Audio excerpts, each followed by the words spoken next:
What's up, Jags fans? It's your boy. I'm here. Here to talk about some Jaguars football. Here to talk about our upcoming matchup against the New England Patriots.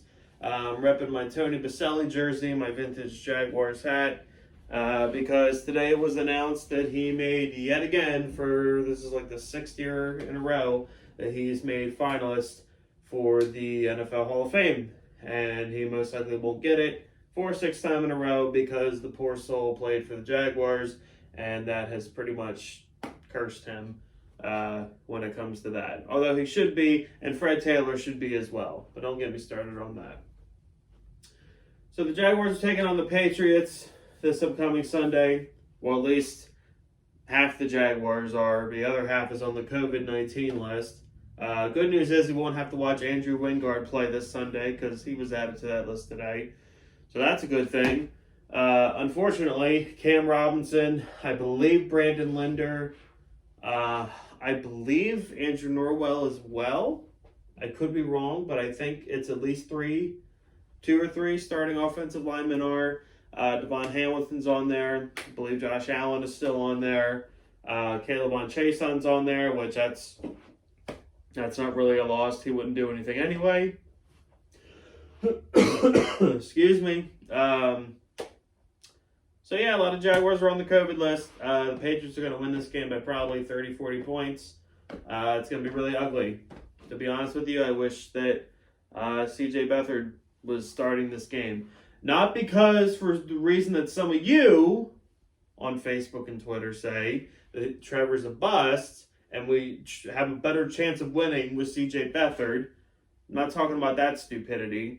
But because Trevor's been through enough this year, I don't want I don't want the Patriots killing the guy with half a starting offensive lineup because the Patriots are still playing for something. Let's just wrap up that number 1 pick. Whether it's Thibodeau or Hutchinson, I don't really care at this point. As long as whoever we get is a good player, that's all I'm focused on when it comes to these next 2 weeks for the Jaguars. I just want the number 1 pick, and I want the Jaguars' choice of that number 1 pick. Let me elaborate a little bit on that when it comes to picking and choosing players in the draft for the Jaguars.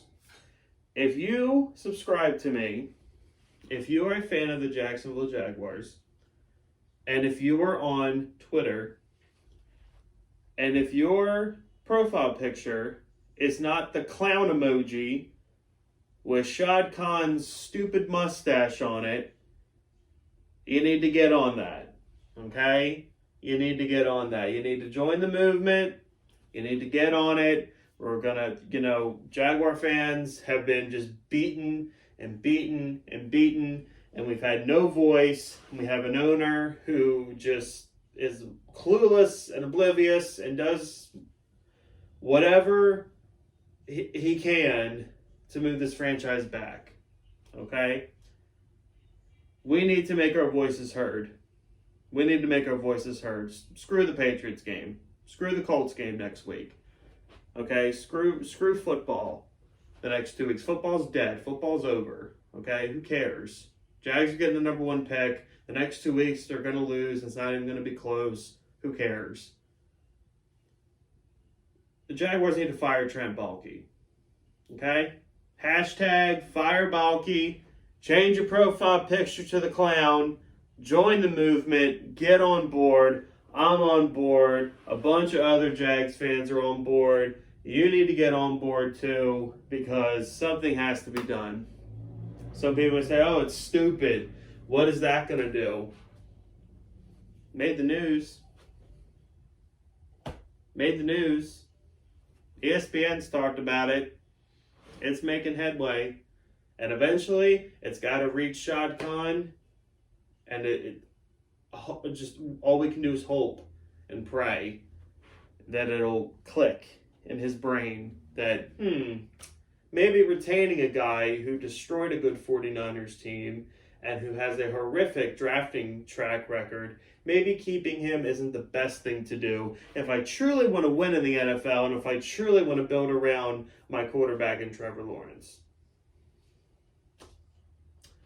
Apparently, the Jaguars interviewed Doug Peterson today, How that went, I don't know. I haven't heard anything, but I did see that he was scheduled to interview with the Jaguars Thursday, which made me happy because I thought for sure that with them announcing that they're keeping Trent Baalke, that Doug Peterson, because one of the biggest reasons why he left Philly is because he felt like he didn't have good roster control. At least that's what I hear, around here, because I live in New Jersey.